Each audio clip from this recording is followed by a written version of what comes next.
θέμα του AIDS υπάρχει ελπίδα. Και την ακούσετε σήμερα το βράδυ. Η κυρία Μαρία Παγιανίδου, καλησπέρα σας. Καλησπέρα. Η κυρία Παγιανίδου, που είναι δημοσιογράφος, είναι πρώην ασθενής AIDS. Και βγαίνει και το λέει ανοιχτά. Και θα μιλήσει για τον αγώνα που έκανε. Και θα δώσει αυτό που σας έλεγα λίγο πριν.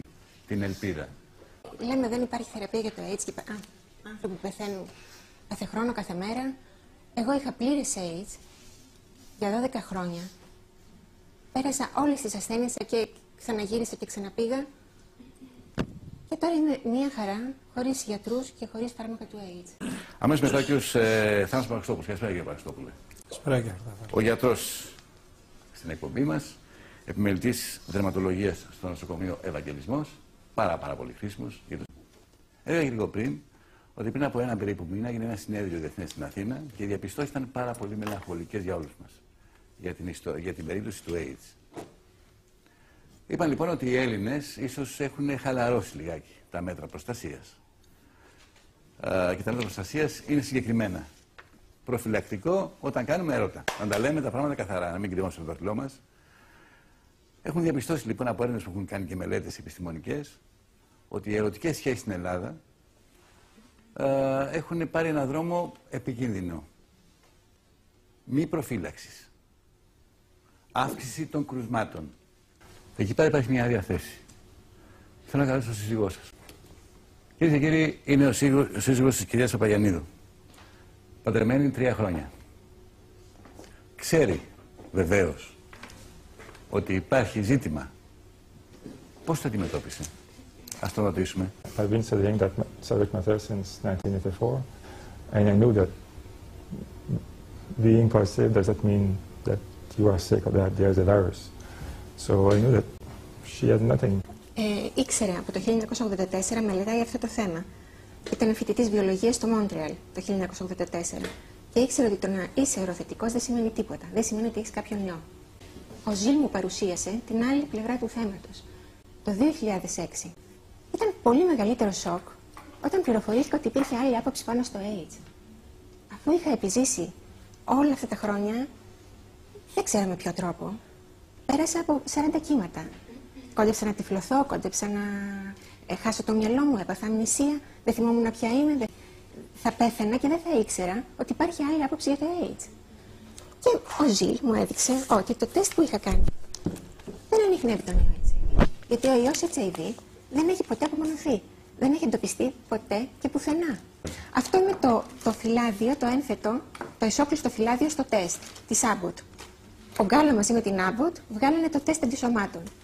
Το τεστ αυτό και όλα τα τεστ που κυκλοφορούν, τα Western Blot κτλ., γράφουν στο ισόκλειστο φυλάδιο που δεν μας το δείχνει κανένας. Και θέλω να το βγάλαμε εδώ σε φωτοτυπία γιατί είναι μικρό. Εδώ είναι το σημείο αυτό, ευαισθησία και τοξικότητα.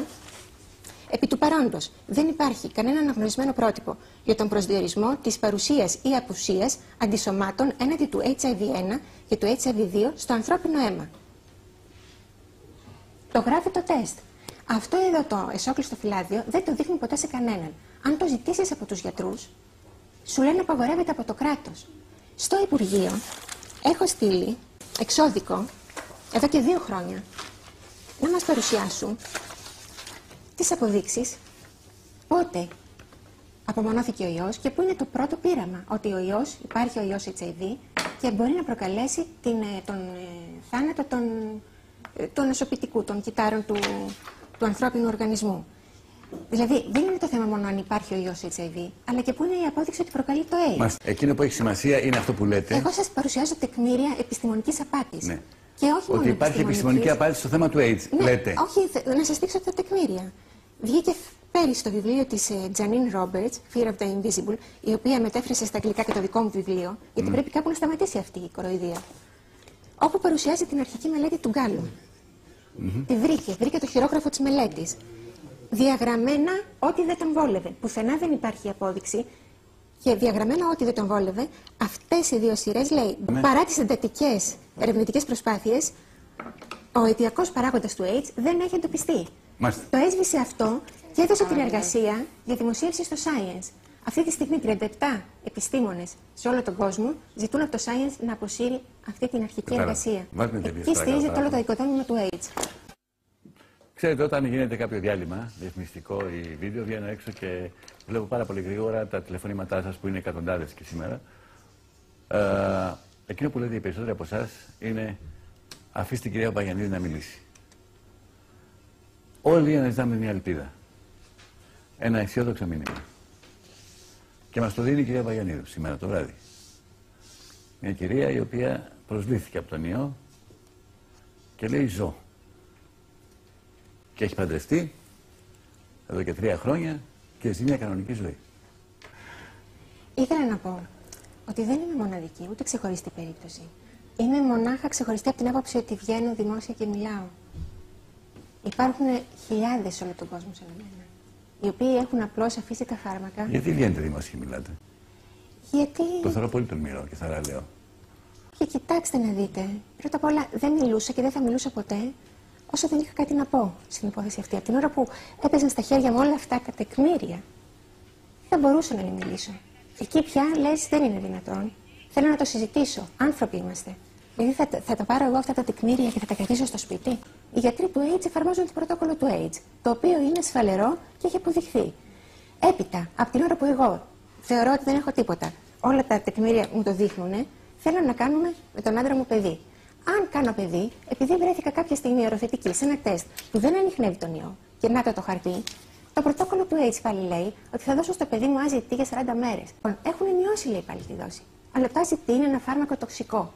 Εφευρέθηκε για τον καρκίνο. Με τον άντρα έχετε κανονικές. Κανονικότατες. Χωρίς προφυλακτικό. Χωρίς κανένα προφυλακτικό, διότι γνωρίζουμε. Στο θέμα του AIDS, αν γνωρίζεις, ζεις. Αν δεν γνωρίζεις, πεθαίνεις. Γιατρέ, πέστε μου δύο. Με όλο το σεβασμό στην άποψη της κυρίας Παπαγιαννίδου, ειλικρινά σεβασμό, ότι είναι χειροπιαστό παράδειγμα. Θέλω να θυμίσω στην κυρία Παπαγιαννίδου ότι έχουν ανακοινωθεί αρκετά περιστατικά αυτοίασης. Αρκετά. Χωρίς καμία θεραπεία, χωρίς καμία παρέμβαση. Μπορώ να σας φέρω και τα...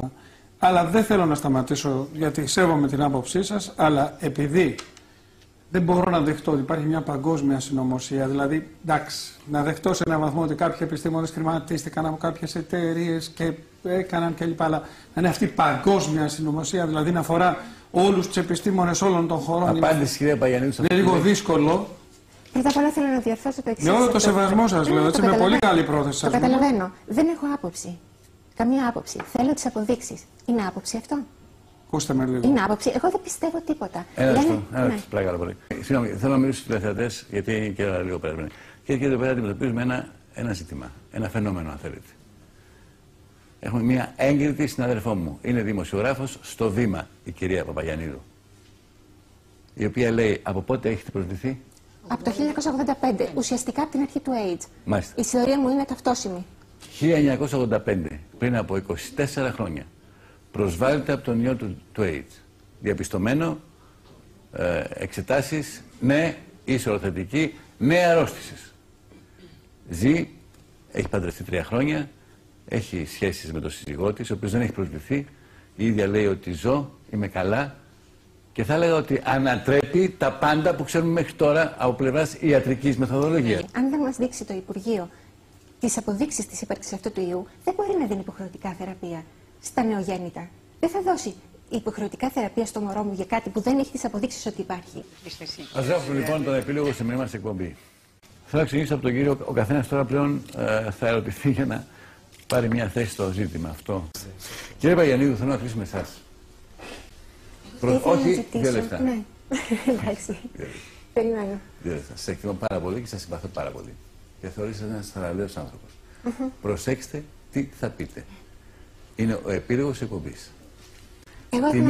Τι μήνυμα θέλετε να δώσετε Ναι. και σε αυτούς που έχουν δυστυχώς προσβληθεί, αλλά και σε όλους αυτούς, και μιλάω για τα κορίτσια, που είναι εκτεθειμένα στο πρόβλημα. Και τα αγόρια. Και τα αγόρια. Ναι, εντάξει, στην ηλικία αυτή εννοώ. Λοιπόν, εγώ θα έλεγα κάτι πολύ απλό. Όταν πάμε να κάνουμε το τεστ, να ζητήσουμε αυτό το φυλάδιο. Είναι στο κουτί του τεστ. Οφείλουν να μας δείχνουν το εσώκλειστο φυλάδιο. Εμείς τα πληρώνουμε. Οι Έλληνες φορολογούμενοι. Όλα τα άλλα ψάξτε τα.